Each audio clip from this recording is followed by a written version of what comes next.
দুই কক্ষ লোকসভা ও রাজ্যসভায় নোটিশ বিরোধী শিবিরের। মুখ্য নির্বাচন কমিশনার জ্ঞানেশ কুমারের অপসারণ দাবি বিরোধীদের। মৈত্রী রয়েছে আমার সঙ্গে। মৈত্রী, নোটিশে কি উল্লেখ? দেখো, দুই কক্ষ মিলিয়ে মোট 193 জন সাংসদের সই করা চিঠি, দুটি নোটিশ দুই কক্ষে জমা দেওয়া হয়েছে। এবং যেটা আমরা সূত্র মারফত জানতে পারছি যে অপসারণের চিঠিতে একাধিক বিষয় উল্লেখ করা হয়েছে। 10 পাতার এই নোটিশ, সেখানে ছত্রে ছত্রে এসআইআর এর সময় কি ভূমিকা জ্ঞানেশ কুমারের ছিল এবং ভোটার তালিকা থেকে ভোটারদের নাম বাদ দেওয়ার ক্ষেত্রে কি ভূমিকা, একটি নির্দিষ্ট দলের প্রতি পক্ষপাতিত্ব, এর পাশাপাশি সর্বোচ্চ আদালতের বেশ কিছু নির্দেশ যে কিভাবে আগে নির্বাচন কমিশনার নিয়োগ করা হতো এবং এখন কিভাবে করা হয়, এই নিয়ে একাধিক বিষয়কে ছত্রে ছত্রে তুলে ধরা হয়েছে অভিযোগে। 10 পাতার করে এই নোটিশ, সেটি লোকসভার স্পিকার এবং রাজ্যসভার চেয়ারপারসনের কাছে তুলে দেওয়া হয়েছে বিরোধীদের তরফ থেকে। এবার হ্যাঁ মৈত্রী, বেশ।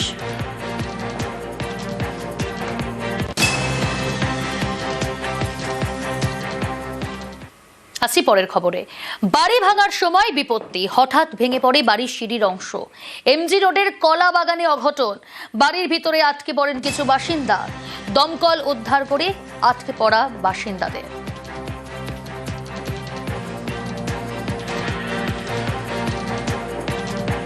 আমার স্কটকে ডাকুন আপনি সঙ্গে সঙ্গে ডেকে এই অংশটা যেটা পড়ে যেতে পারে, যে কোনো মুহূর্তে পড়ে যেতে পারে, এইগুলো অংশটাকে ফেলে দিন।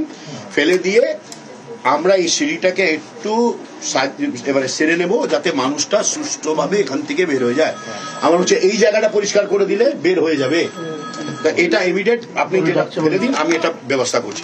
কাঠে হোক লোহার হোক, আমি লোহা টোহা দিয়ে যেভাবে হোক এটাকে রেডি করে মানুষগুলোকে এখন যারা আছে 10 জন 12 জন 15 জন যারা আছে তারা ওখানে থাক।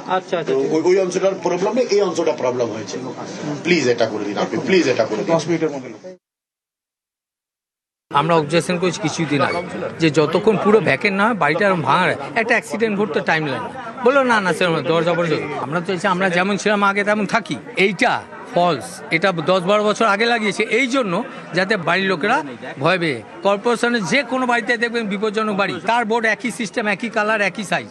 এটা বাড়িওয়ালা নিজে ইন্টেনশনালি লাগিয়েছে 12-14 বছর আগে। সবাইকে বার করা হয়েছে, ফায়ার ব্রিগেড এবং পুলিশ এবং কলকাতা মিউনিসিপ্যাল কর্পোরেশন, আমরা সবাই মিলে বিপজ্জনক বোর্ড কলকাতা কর্পোরেশনে লাগানো আছে। ভাঙার সময় যে ভাঙছে তার একটা ভাইব্রেশনে একটা সিঁড়ি বসে গেছে, ওই সিঁড়ি বসাতে অনেক লোক আটকে গেছে। 12টা-15টা তো পরিবার আছে, তাদের সাথে সেটেল না করে, তাদের যদি শিফট না করে, তাদের পুনর্বাসন না করে বা তাদের সাথে কথা না বলে ভাঙা উচিত ছিল না। কলকাতার 39 নম্বর ওয়ার্ডের কলাবাগান এলাকায় হঠাৎই সকাল 9টা নাগাদ একটি বাড়ি ভেঙে পড়ে। বাসিন্দারা অভিযোগ করেন যে বাড়িতে থাকাকালীনই তাদের বাড়ি ভাঙার কাজ চলছিল এবং যার জেরে কম্পন সৃষ্টি হয়। কম্পনের ফলে এই অবস্থা। আমার ভিডিও জার্নালিস্ট গোপালকে বলবো সেই ছবিটা দেখানোর জন্য, যে বাড়ির যে সিঁড়ি রয়েছে সেই সিঁড়ি কার্যত ধ্বংসস্তূপে পরিণত হয়েছে এবং প্রায় 150 বছরের পুরনো বাড়ি, একেবারে ইট সুরকি দিয়ে তৈরি বাড়ি কিন্তু ভেঙে চুরে একাকার। এবং ইতিমধ্যে 22 জন বাসিন্দা এখনো ভিতরে রয়েছেন। তাদেরকে রিকোয়েস্ট করা হলেও কিন্তু তারা নামতে চাইছেন না। তারা বলছেন সাবস্টিটিউট, তাদের যে থাকার জায়গা, সেই থাকার জায়গা না দিলে তারা নামবেন না। কারণ এদের মধ্যে অনেকেরই এই যে এলাকায় বাড়ি রয়েছে তা একমাত্র বাড়ি, অন্য কোথাও যাওয়ার জায়গা নেই। এবং ইতিমধ্যে দমকল কর্মীরা তারা বেশ কিছু বাসিন্দাদেরকে নামিয়ে এনেছে।